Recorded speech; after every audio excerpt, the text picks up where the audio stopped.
وبه قال حدثنا محمد بن حميد الرازي والعباس بن محمد الدوري محمد الدوري قال حدثنا وبه قال حدثنا محمد بن حميد الرازي والعباس بن محمد الدوري قال حدثنا أبو عبد الرحمن المطري عن سعيد بن أبي أيوب قال حدثني أبو مرحوم عن سهل بن معاذ أن النبي صلى الله عليه وسلم نهى عن الحبوة يوم الجمعة والإمام يخطب. قال أبو عيسى وهذا حديث حسن. وأبو مرحوم اسمه عبد الرحيم بن ميمون. وقد كره قوم من أهل العلم الحبوة يوم الجمعة والإمام يخطب ورخص في ذلك بعضهم منهم عبد الله بن عمر وغيره. وبه يقول أحمد وإسحاق لا يريان بالحبوة والإمام يخطب. باب ما جاء في كراهية رفع الأيدي على المنبر. جمعے کے خطبہ ثانیہ میں خطیب دعا کرتا ہے، اس دعا کے وقت میں ہاتھ نہیں اٹھانے چاہیے. حضور اکرم صلی اللہ تعالی علیہ وسلم کا معمول ہاتھ اٹھانے کا نہیں ہے. اسی طریقے پر مقرر جب تقریر کرتا ہے تو بعض مقرر اپنا ہاتھ پھینکتے ہیں، یوں اور یوں چٹکے دیں گے اور عجیب و غریب ناٹک کریں گے. تقریر بعض مقرر تقریر میں ناٹک کرتے ہیں. یہ جمعہ کے خطبے میں یہ ناٹک بھی نہیں کرنا چاہیے. مقرر جس انداز سے ہاتھ ہلاتا ہے تقریر کے دوران میں، یہ ہاتھ بھی نہیں ہلانے چاہیے. حضور کا معمول اس طرح سے ہاتھ ہلانے کا نہیں ہے. دعا میں بھی ہاتھ نہیں اٹھانے چاہیے، بغیر ہاتھ اٹھائے دعا کرنی. اور مقرر کا جو انداز ہاتھ ہلانے کا ہے وہ بھی خطبے میں ہاتھ ہلانے نہیں چاہیے. بالکل مورتی بنے کھڑا رہنا چاہیے، بت کی طرح سے کھڑے رہنے. ایسا بھی ضروری نہیں ہے. اگر آپ ضرورت پڑے تو ہلکا سا اشارہ ہاتھ ہلا سکتے ہیں، ہلکا سا اشارہ کر سکتے ہیں. ہمارے یہاں بھی غلطی ہے، ہمارے امام مورتی بنے ہوئے خطبہ دیتے ہیں، ان کی آنکھیں بھی نہیں ہلتی. یہ بھی غلط ہے. اور ایسا کیوں کرتے ہیں یہ جانتے ہی نہیں کہ میں کیا کہہ رہا ہوں. اس لیے وہ مورتی بنے ہوئے الحمد شریف پڑھ لیتے ہیں، ایک گانا گا لیتے ہیں. ایک گانا ہے جو گا لیتے ہیں. لیکن جو آدمی بابانہ ایک تقریر کر رہا ہے اور ایک بات کہہ رہا ہے، مجبور ہے کہ کسی موقع پر اس کا ہاتھ ہلے. لہذا تھوڑی بہت حرکت کی بھی اجازت ہے، بالکل بت بنے کھڑے رہنا ضروری نہیں. لیکن بہرحال مقرر جس انداز سے ہاتھ پھینکتا ہے یہ بھی نہیں چاہیے، اور دعا میں بھی ہاتھ نہیں اٹھانے چاہیے. اس سلسلے میں جو روایت ہے اسے سمجھو. وبه قال حدثنا احمد بن منيع قال حدثنا حسين قال حدثنا حسين قال سمعت عمارة بن رويبة. اس کے بعد جو واو ہے یہ واو حالیہ ہے. دراں حالے کے مروان کا لڑکا بشر خطبہ دے رہا ہے. یہ مروان کا لڑکا بشر ہے جو مدینہ کا گورنر ہے اور وہ خطبہ دے رہا ہے. اس بشر نے دوسرے خطبے میں جب دعا کا وقت آیا تو اس نے دونوں ہاتھ اٹھا کر دعا کی. دعا میں دونوں ہاتھ اٹھا لیے. ایک صحابی تشریف فرماتے حضرت عمر، انہوں نے زور سے کہا، آہستہ سے نہیں، زور سے کہا، قبح اللہ، ناش کریں اللہ، برا کریں اللہ یعنی ناش کریں اللہ. ہاتین القصیرتین، ید کی بھی تصویر بنائی اور قصیر کی بھی تصویر بنائی. فرمایا یہ دونوں چھوٹے چھوٹے ذلیل ہاتھوں کو اللہ رسوا کریں، اللہ ان کا ناش کریں. یہ بات آہستہ نہیں گئی، زور سے گئی. یہ تصویر بنائی ہے ذلت اور محانت ظاہر کرنے کے لیے کہ اللہ ان دونوں چھوٹے چھوٹے ذلیل ہاتھوں کو رسوا کریں. حضور اکرم صلی اللہ تعالی علیہ وسلم نہیں زیادہ کرتے تھے خطبے میں، مگر یوں اشارہ کرتے تھے سبابہ سے. سبابہ یہ انگلی کہ خطبے میں اگر ضرورت پڑتی تھی تو حضور سبابہ سے کوئی اشارہ کرتے تھے. یہ تو مقرر کے تقریر کے دوران میں جو اشاروں کی ضرورت پیش آتی اس میں حضور سبابہ سے اشارہ کرتے. اور دعا میں تو مطلق نفی ہے جو اسی سے مفہوم ہوتی ہے کہ دعا میں حضور بالکل ہاتھ نہیں اٹھاتے تھے. تو کیا کر رہا ہے؟ قال سمعت عمارة بن رويبة وبشر بن مروان يكتب فرفع يديه في الدعاء فقال عمارة قبح الله هاتين اليديتين القصيرتين لقد رأيت رسول الله صلى الله عليه وسلم وما يزيد على أن يقول هكذا. يقول هكذا کے معنی یشیر، یقول هكذا کے معنی بس یوں ہی اشارہ کرتے. إلا وما يزيد على أن يقول هكذا.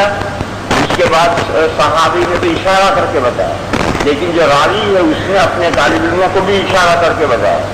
وأشار حسين بالسبابة قال أبو عيسى هذا حديث حسن صحيح باب ما جاء في أذان الجمعة.